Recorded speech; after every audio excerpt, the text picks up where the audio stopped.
En la primera parte de esta serie vimos que la memoria del Edén no se había perdido y tras el diluvio, esta fue heredada por los descendientes de Noé, quienes intentaron recuperar, a su manera y en sus propios términos, la posición de poder que habían recibido de Dios desde el principio, pero sin obedecerlo y sin reconocer su autoridad.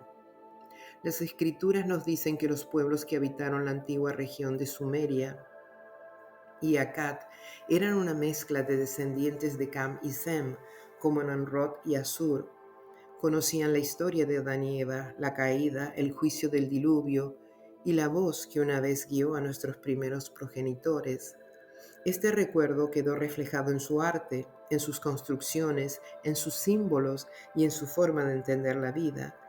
Los sumerios no inventaron estas historias, eran relatos antiguos que venían de sus propios antepasados, porque descendían directamente de quienes lo vivieron. Por eso conocían también el relato del jardín. No lo inventaron, lo recordaban. Según la Biblia, Sumer y Babilonia fueron fundadas por descendientes de Noé. Nimrod, nieto de Cam, construyó ciudades como Babel y Akkad. Asur, descendiente de Sem, fundó la región del norte. La arqueología confirma que en estas tierras surgieron las primeras civilizaciones, lo cual coincide con el relato bíblico. Algunos estudiosos, como el profesor Efraín Speiser, afirman que los sumerios no fueron los primeros habitantes de la Baja Mesopotamia.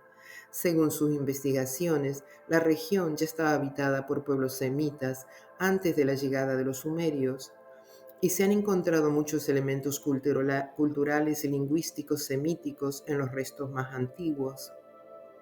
Si Elam, hijo de Sem, fue uno de los primeros en habitar esta región, como lo admiten varias teorías, entonces la base de toda esa civilización ya estaba ligada a quienes venían del linaje posterior al diluvio. Aun si no creemos que los sumerios eran parte directa de esa genealogía, es claro que vivieron sobre su legado. El profeta Ezequiel también confirma el origen geográfico de los israelitas en la tierra de Sinar, donde Noé y sus hijos se sentaron después del diluvio. En una imagen cargada de significado, describe los caldeos, los hombres de Babilonia, como procedentes de la tierra del nacimiento de Israel. Aunque el texto se refiere a los caldeos, no es difícil entender que esa misma tierra fue también el lugar de origen de los hebreos. Abraham, antepasado de los israelitas, nació en Ur y esa ciudad estaba en Sumeria. Entonces la tierra del origen de Israel fue en realidad Sumeria. Este detalle sugiere que el pueblo de Israel tenía raíces más profundas en esa región de lo que solemos pensar y que compartían memoria, cultura, historia y religión con esos pueblos antiguos. Además, según Génesis, Noé fue el 10º desde Adán y Abraham el 20º. Ambos pertenecen a una misma línea familiar que habitó la región de Sinar tras el diluvio. Esto sugiere que no solo Abraham, sino también otros pueblos establecidos en esa zona, como los sumerios y los habitantes de Babel, eran descendientes de Noé. Por eso no resulta extraño que conocieran con tanto detalle la historia de Adán, el jardín y la caída. Formaban parte del mismo linaje que vivió y transmitió esos relatos desde el principio. El historiador y sacerdote Babilonio Beroso, citado en el libro Fragmentos Antiguos de Cori, también confirma esta línea de transmisión. Allí se comenta que los 10 reyes que Beroso enumera antes del diluvio coinciden, no en nombres, pero sí en número, con las 10 generaciones desde Adán hasta Noé, que aparecen en el Génesis. Esta coincidencia no parece casual, más bien muestra que aún en Babilonia sobrevivía la memoria de un comienzo común, conservada en distintas formas, pero nacida del mismo origen. De hecho, varios relatos sumerios, como el de Siusudra, una figura que sobrevive a un gran diluvio enviado por los dioses, presentan similitudes sorprendentes con las historias bíblicas. También sus narraciones sobre la creación del hombre, los primeros reyes y un jardín divino con árboles sagrados apuntan a un conocimiento compartido, aunque expresado desde una cosmovisión distinta. Todo esto sugiere que las culturas de Sumeria no solo descendían de Noé, sino que conservaron en forma mitológica o simbólica partes esenciales de la memoria espiritual de la humanidad. Sin embargo, en esa transmisión algo cambió. La cosmovisión de estos pueblos comenzó a colocar al hombre como figura central, elevándolo al nivel de Dios. Sus divinidades no eran entendidas como seres superiores que crearon al hombre, sino más bien como proyecciones idealizadas del propio ser humano. En lugar de ser creados a imagen de Dios, los dioses eran creados a imagen del hombre. Fue el inicio de una nueva forma de religiosidad que desechaba a su creador y colocaba al ser humano en el mismo lugar de Dios. Incluso la arqueología respalda esta posibilidad. Los vestigios más antiguos de civilización organizada aparecen precisamente en la región de Sumeria. Por otro lado, excavaciones realizadas en ciudades como Ur, Shuruppak y Kish revelaron capas profundas de limo, sedimento característico de inundaciones, que indican que una gran crecida del agua cubrió esas regiones, lo cual coincide con la narrativa del diluvio. Todo esto encaja con el relato bíblico que ubica en esa región la expansión de los descendientes de Noé tras el juicio de las aguas. Por tanto, no es descabellado pensar que, desde ese punto de partida, tanto los hebreos como los pueblos vecinos conservaron, reinterpretaron y transmitieron fragmentos de una misma historia original. Nimrod, bisnieto de Noé, fundó una ciudad a la que llamó la Puerta de Dios. Esa ciudad, que en acadio se conocía como Babel, sería recordada por la historia como Babilonia. No fue una simple ciudad, sino el inicio de un proyecto espiritual alternativo donde el ser humano intentó recuperar el acceso a lo alto sin pasar por la obediencia a la voz. Todo indica que fue Nimrod quien impulsó la construcción de la torre como una manera de alcanzar lo divino por su cuenta, elevando su propio nombre en lugar de someterse al nombre de Dios. Por eso dicen las escrituras que dijeron: vamos, construyamos para nosotros una ciudad y una torre cuya cúspide esté en los cielos, y hagamos un nombre, no sea que seamos dispersados sobre la faz de toda la tierra. La expresión hagamos un nombre no habla de fama entre hombres, sino de un intento de sustituir el nombre de Dios. Querían establecer su propia autoridad espiritual en lugar de someterse a la voz que los había creado. Unidos por una misma lengua y propósito, decidieron construir una ciudad y una torre que alcanzara los cielos, no para obedecer a Dios, sino para establecer su propio nombre, que en las culturas antiguas significaba establecer su poder y autoridad en el mismo lugar donde dominaba Dios, y así evitar ser dispersados. Al consolidar su nombre como el más alto en poder, buscaban que ninguna otra voz, ni siquiera la divina, pudiera decirles qué hacer. La Torre de Babel no fue solo una hazaña arquitectónica, fue un acto espiritual de rebeldía en contra del Creador. Muchos estudiosos creen que la profecía de Isaías 14 describe a un rey de Babilonia. Pero si miramos con atención tanto el contenido espiritual como el contexto histórico, todo parece coincidir con un personaje más antiguo, Nimrod. Pero Nimrod no fue solo un hombre poderoso, fue el reflejo de una rebelión más antigua.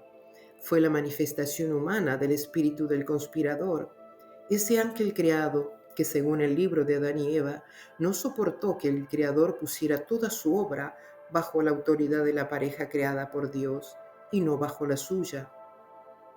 Desde entonces, ese espíritu de envidia y oposición al que le dio la imagen espiritual al ser humano ha estado presente en quienes buscan alcanzar el poder por sus propios medios sin la sujeción a la voz de Dios.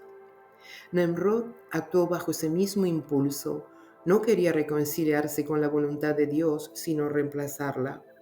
Y lo hizo desde el lugar donde creía que aún se encontraba la entrada al reino. Por eso llamó su ciudad la Puerta de Dios. En la cultura mesopotámica eran los reyes quienes ordenaban levantar ciudades, templos y sigurats. No era un proyecto del pueblo, sino una expresión del poder central. Por eso, resulta coherente pensar que Nemrod fue quien impulsó la construcción de la torre en la propia ciudad que fundó, como una forma de alcanzar lo divino desde su propia autoridad. Y eso es precisamente lo que refleja la profecía. Subiré al cielo, levantaré mi trono, seré semejante al Altísimo.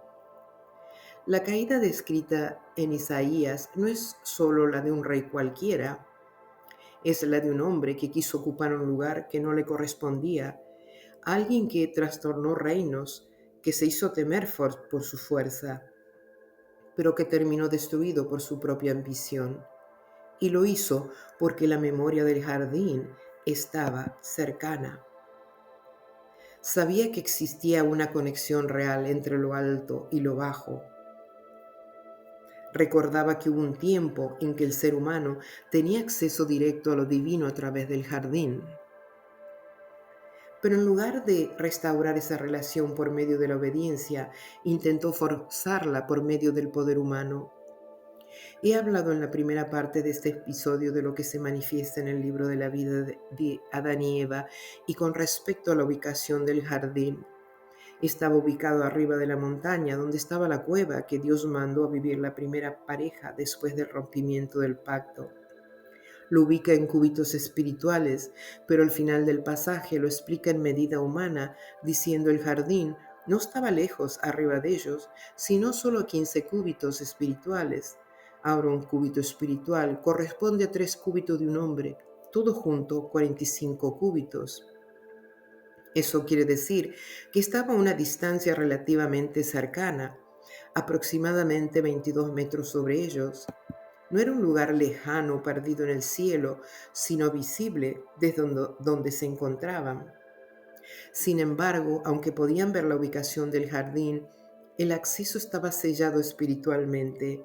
No era la distancia física lo que impedía entrar, sino una separación de naturaleza, una barrera espiritual que marcaba el límite entre el estado caído del hombre y la vida divina, a la que ya no podían acceder por su propia fuerza.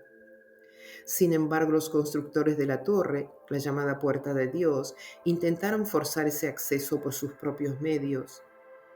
Algunos expertos, como Teófilos Pinches, en su obra La religión de Babilonia y Asiria, opinan que el dios Merodach o Marduk de los asirios babilonios no era otro que Nemrod. La tradición hebrea medieval, registrada en el libro de Hazer, indica que Nemrod tuvo un hijo más perverso que él, que se llamaba Mardón. ¿Podrá haber sido Marduk este mismo hijo de Nemrod?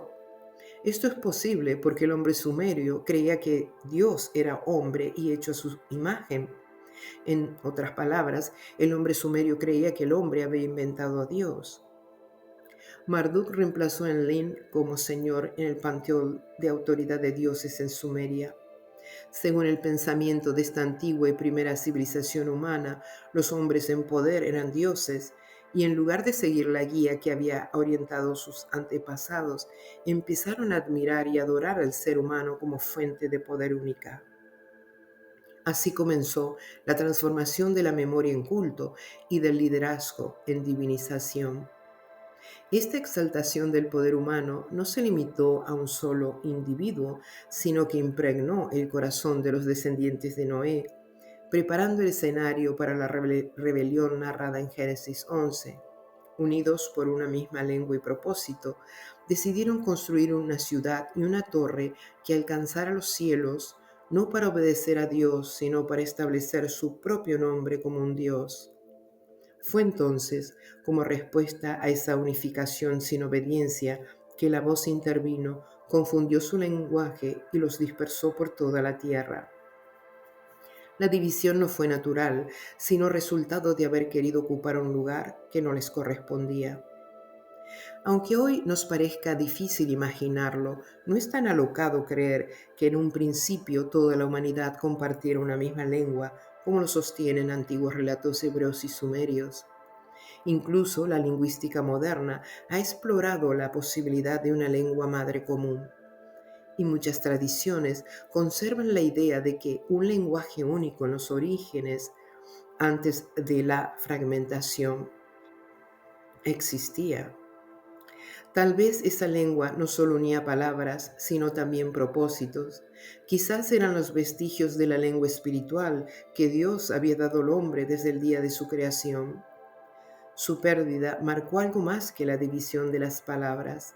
Representó la desconexión del ser humano con la fuente que lo formó. Recordaban el jardín y recordaban la montaña donde Adán y sus descendientes habitaron tras el rompimiento del pacto. Sabían que en lo alto, sobre la montaña, estaba la conexión original con el cielo. Los sigurat de la época, montañas artificiales, fueron una réplica imperfecta de esa memoria perdida. Intentaban alcanzar el portal original, pero ya sin la guía de la voz. El sigurat de Babilonia era llamado la casa del fundamento o piedra del cielo y de la tierra. El nombre que los babilonios le dieron a la torre no era solo poética, era profundamente espiritual y revelaba una concepción geomántica y sacralizada del espacio, del suelo y de las piedras. Aunque no existía la geomancia como la conoceríamos después en el mundo árabe o griego, los babilonios ya tenían una concepción sagrada del lugar. El fundamento al que se refiere el nombre no era solo arquitectónico, era el punto donde levantaba su creencia espiritual, el eje simbólico de su conexión con lo alto y con la tierra. Ese nombre no se refiere solo a un edificio físico, sino que está cargado de significado espiritual. El vocablo fundamento en este contexto alude a un punto de conexión o eje cósmico, como si existiera un lugar en la Tierra capaz de sostener el vínculo entre planos, el celestial y el terrenal, tal como ocurrió entre el jardín de Dios y la Tierra. Al usar términos como casa y fundamento, está implícita la idea de una piedra primordial, un cimiento sagrado, muy similar al concepto hebreo posterior de la piedra angular, o incluso a ciertos minerales simbólicos como los ópalos en otras culturas. Por eso la Torre de Babel no era solo una torre física, sino un intento de restaurar o usurpar el centro de conexión entre el cielo y la tierra. Pero ese título no le pertenecía a Babel.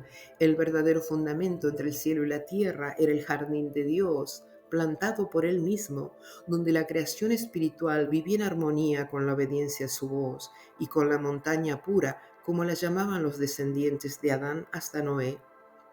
El jardín no era solo un lugar, era un acceso, un portal abierto a lo divino, sostenido por la obediencia. Era el verdadero punto de conexión entre el plano celestial y el terrenal. Según el libro de la vida de Adán y Eva, los primeros seres humanos fueron creados de luz, espirituales, y vivían en un estado de conexión directa con Dios. Al romper el pacto, fueron transformados, expulsados del jardín y perdieron esa entrada. Como dice el texto, ya no pertenecemos a los habitantes del jardín, pues a partir de ahora somos de la tierra y el polvo.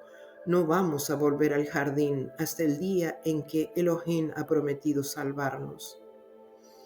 Aunque la tradición hebrea interpretó la palabra Babel como confusión en las escrituras en el idioma original, el acadio, Bab-Ilú significa la puerta de Dios.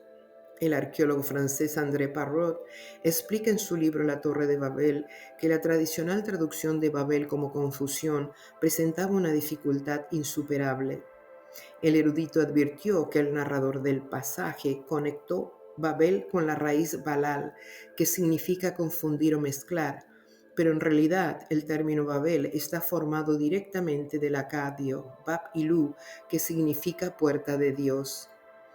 Ese nombre revela lo que realmente deseaban, volver al cielo, reconectar con el poder perdido, pero según sus propios términos, no mediante el cumplimiento de su parte del pacto, sino a través de la autosuficiencia. La ciudad de Babilonia y la torre Bab-Ilú fue una réplica humana que simbolizaba el jardín de Dios y la montaña pura, pero sin luz, sin mansedumbre y sin obediencia a las leyes espirituales que mantenían abierta la verdadera puerta y fundamento de la casa entre el cielo y la tierra. André Parrot indica en otros de sus libros que en esa época todo era religión, vivida y respirada de una forma que hoy en día no podríamos comprender. Llamaban al hombre Galu, un vocablo que significa Dios es hombre, y el doctor Hugo Radau afirmaba que el hombre sumerio creía que Dios era imagen del hombre. De esas épocas tan antiguas proviene el concepto hoy tan común de que Dios es un invento del hombre. Y con razón justificada, Dios llama a Babilonia, la sucesora de la religión creada por el hombre, insolencia. Estas expresiones reflejan la idea persistente de que el ser humano podía alcanzar el poder divino y la autosuficiencia espiritual por sus propios medios. Una idea que había sido sembrada desde el principio con la promesa de la serpiente: serán como dioses. Un sello cilíndrico fechado hacia mediados del tercer milenio antes de Cristo, conservado hoy en el Museo Británico, muestra claramente esta memoria. En él se observa un hombre, Dios, una mujer, un árbol y una serpiente. Una escena que remite al momento en que nuestros antepasados eligieron otro camino, apartándose de la voz que los formó.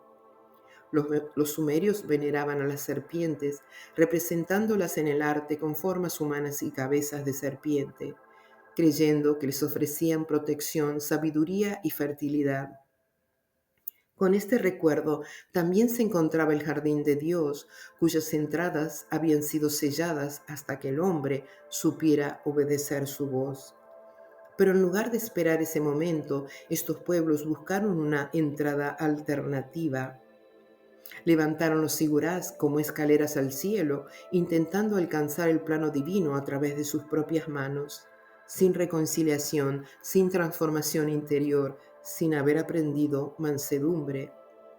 La Torre de Babel fue una expresión visible de esa decisión, una puerta construida por el hombre, no para entrar al jardín con humildad, sino para reclamar el acceso al poder desde su autosuficiencia.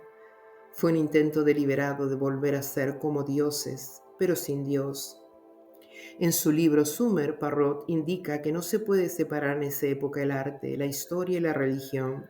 Estamos hablando del tercer milenio antes de Cristo, precisamente cuando se emprendió la construcción de Babel. Las primeras expresiones de arte en Mesopotamia también dan testimonio de esa memoria antigua. El arte en estas culturas no era solo decorativo, era sagrado. Las imágenes tenían poder, eran representaciones vivas de deidades o fuerzas invisibles. Esta forma de arte se extendía también a la arquitectura. La Torre de Babel no fue solo una construcción monumental, fue una obra de arte sagrado, un proyecto espiritual colectivo. Querían volver al jardín, no con humildad ni obediencia, sino por medio de una ilusión, un arte mágico que prometía devolverles el acceso al Edén. Por eso, cuando Dios le muestra a Ezequiel a los sacerdotes adorando imágenes pintadas en las paredes del templo, no le está revelando simplemente una traición, sino una sustitución profunda. La voz viva había sido reemplazada por la imagen sin vida, pero divinizada. Peroso, historiador y sacerdote de Bel en Babilonia, conocía de cerca las tradiciones espirituales de su cultura. Lo que escribió sobre ella fue la memoria colectiva guardada en templos, símbolos y paredes pintadas con historia sagrada. Como sacerdote, tuvo acceso directo a esos relatos visuales, porque en Babilonia, como en Sumeria, la historia se transmitía también a través de un arte divinizado. Tal vez por eso el único mandamiento que Dios dio específicamente sobre el culto fue claro y directo: no te harás imagen. Una orden que no necesita explicación cuando se entiende el contexto histórico religioso de cuando fue dada. La ciencia, por su parte, también ha intentado comprender el origen de estos pueblos antiguos.